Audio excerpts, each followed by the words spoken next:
ہمارے پاس اللہ تعالیٰ کی دی ہوئی بہت سی چیزیں ہیں، ہماری اپنی کوئی چیز نہیں ہے، سب اس کی دی ہوئی ہے۔ وما بكم من نعمت فمن اللہ، تمہارے پاس جو نعمت ہے وہ سب اللہ کی دی ہوئی ہے۔ اور پھر جب بھی محتاج ہوتے ہیں تو اللہ سے مانگتے ہیں اور اللہ دیتے ہیں۔ اللہ کا طریقہ ہے، تمہارے پاس جو کچھ ہے وہ اللہ کا دیا ہوا ہے اور آئندہ بھی اللہ دے گا۔ جیسے روز روز زندگی بڑھتی ہے، آج 1 سال کا بیٹا ہوا، پھر 2 سال کا ہوا، ہاں نعمتیں بھی اللہ تعالیٰ دیتے رہتے ہیں۔ کہ نعمتوں کو اللہ تعالیٰ نے اپنے بندوں کے لیے پیدا کیا ہے، نعمتیں اللہ کے لیے نہیں ہے، نہ اللہ کو نعمت کی ضرورت ہے۔ کہ نعمتوں کو جو پیدا کیا ہے وہ کس کے لیے پیدا کیا ہے؟ وہ ہمارے لیے پیدا کیا ہے۔ وہ ساری نعمتیں بندوں کے لیے، تو ایک تو ہمارے پاس اللہ کی نعمتیں آتی ہیں، دوسری چیز ہمارے پاس اللہ کے حکم آتے ہیں۔ یہ دونوں چیزوں کا ہم نشانہ ہے۔ نعمتیں آتی ہیں، روز روز اللہ زندگی دیتا ہے، صبح سے سلامت ہو کے زندگی مل گئی، روز روز نعمتیں دیتے ہیں اور دیتے رہیں گے جب تک۔ ایسے ہی اللہ تعالیٰ ہم کو اپنے حکم بھی دیتے رہتے ہیں۔ تو ہم دو چیزوں کے نشان پر ہیں، ایک اللہ کے نعمت وہ ہم کو نشانہ بنا کر آتی ہے، اور ایک اللہ کے احکام آتے ہیں وہ نشانہ بن کر آتے ہیں۔ جیسے کہ پبلک پڑھی ہے، عشاء وقت ہوگا تو پھر عشاء کی نماز پڑھنے کا حکم آئے گا، یا پھر عشاء ادا کرو۔ تو ہماری طرف نعمتیں بھی آتی ہے اور ہماری طرف اللہ کے حکم بھی آتے ہیں۔ حضور صلی اللہ علیہ وسلم کی ایک مشہور دعا ہے، اکثر لوگوں کو یاد ہوگی، نہیں یاد ہو تو یاد کریں۔ رب اعِنِّی علی ذکرک و شکرک و حسن عبادتک۔ یہ مشہور دعا ہے جو نمازوں کے بعد پڑھی جاتی ہے اور مانگی جاتی ہے۔ رب اعِنِّی علی ذکرک و شکرک و حسن عبادتک۔ اس میں کیا ہدایت دی ہے، کیا سبب دیا ہے؟ رسول صلی اللہ علیہ وسلم کی دعاؤں میں سبب ہے اور ہماری حاجت بھی ہے، دونوں ہیں۔ کیونکہ دعا تو حاجت ہی ہوتی ہے کہ یہ دے دے وہ دے دے، دعائیں تو حاجتیں ہوتی ہے، لیکن ان حاجتوں کے مانگنے میں سبب بھی ہوتا ہے۔ رسول صلی اللہ علیہ وسلم ایسی تعلیم دیتے ہیں، اس لیے اپنے دین کو، اپنے دین کے کاموں کو خوب سمجھ کر کریں۔ ایسے نوکروں کی طرح سر سے اتار دینا کافی نہیں ہے۔ نوکر سر سے اتار دیتا ہے تو ہاں، یہاں ایسی نہیں ہے۔ ہم تو میرے دوستوں، اللہ نے ہم کو ذمہ دار ٹھہرایا ہے اس بات کا کہ یا تو آدمی اپنے آپ کو ہلاک کرے گا یا آدمی اپنے آپ کو آباد کرے گا۔ یہ دونوں ذمہ داری ہمارے اوپر ہے، اپنے آپ کو ہلاک کرے یا اپنے آپ کو آباد کرے۔ نتیجے کے لحاظ سے دو میں سے ایک بات آئے گی کہ یا تو آدمی نے اپنے آپ کو ہلاک کیا اور اللہ کی سزاؤں میں پہنچا دیا، یا اپنے آپ کو آباد کیا، اللہ کی نعمتوں میں پہنچایا، رحمتوں میں پہنچایا۔ حدیثوں میں ہے کل الناس یغدو وبائع نفسہ موبقها وموبقها، کہ ہر ایک آدمی دنیا میں سوداگر ہے۔ جیسے دکاندار سوداگر ہوتے ہیں، اپنا سودا بیچتے ہیں، دوسروں میں سودا دیتے ہیں، سوداگر یعنی تاجر ہے، لین دین کرتے ہیں مالوں کا، جس میں ان کو نفع ملتا ہے لین دین میں۔ تو ایسے ہی فرماتے ہیں کہ ہر آدمی تاجر ہے، سوداگر ہے۔ تجارت میں جیسے بازار میں کچھ لوگ کھوٹ کھاتے ہیں، ان کو کھوٹ آئی، ان کا دماغ خراب ہو گیا، بعض لوگوں کو نفع ہوا، مالدار ہو گئے. ہوتا ہے دنیا میں. تو وہی کہہ رہے ہیں ہر آدمی دنیا میں سوداگر ہے، جیسے بازاروں میں سوداگر ہے، تجارت کرنے والے، کھوٹ کھانے والے اور نفع اٹھانے والے. ایک ہر آدمی کی زندگی سوداگر کی زندگی ہے. یا تو اپنی زندگی سے وہ نفع کمائے گا یا کھوٹ کھائے گا. جو اپنی صلاحیت لگائے گا، دکانوں میں تاجر اپنا مال لگاتے ہیں اور لوگ ان سے مال لیتے ہیں، کچھ میں ان کو نفع مل جاتا ہے اور وہی ان کی اصل چیز ہوتی ہے کہ مجھے نفع مل جاتا ہے. آج کی تو آمد رفت ہوتی ہے، مجھے نفع مل جاتا ہے، یہ تاجر کی خاص ہوتی ہے، نفع کمایا.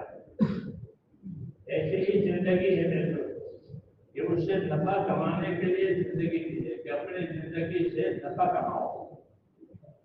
کل الناس یبدو بقائے النفس موتقها، ہر ایک آدمی سوداگر ہے اور وہ سودا کرتا ہے، خریدتا ہے، بیچتا ہے، یہ نفع اٹھاتا ہے یا نقصان اٹھاتا ہے. ایسے زندگی بھی ہے کہ آدمی اپنی زندگی لگائے گا دنیا میں، پھر یا تو نفع کمائے گا یا نقصان کمائے گا. اس لیے وہ دیکھیں کہ اپنی زندگی کس پہ لگا رہا ہے. اگر یہ اپنی زندگی ان چیزوں پر لگا رہا ہے جو اس کو نظروں سے آتی ہے، نظر آتی ہے، اس پر زندگی لگا رہا ہے، تو یہ کھوٹ کا دھندا ہے. کیونکہ جو چیز نظر آتی ہے جب آنکھیں بند ہو جائے گی تو اس کو وہ نظر آنے والی چیز ساتھ نہیں دے گی. بیوی بچے ہیں، زمین جائیداد ہے، حکومت ہے، کمیشن نظر آتا ہے، تو جتنی چیزیں نظر آتی ہیں وہ ساتھ نہیں دے گی. تو یہیں سے کٹ جائے گی. حاکم کی حکومت، حاکم کی صدارت، زمیندار کی ذمہ داری، جو چیز نظر آتی ہے جب آنکھ بند ہوگی تو وہ چیز کٹ جائے گی. اب اس کو کون سی چیز ملے گی؟ اب اس کو وہ چیز ملے گی جس کا اللہ نے ان سے وعدہ کیا.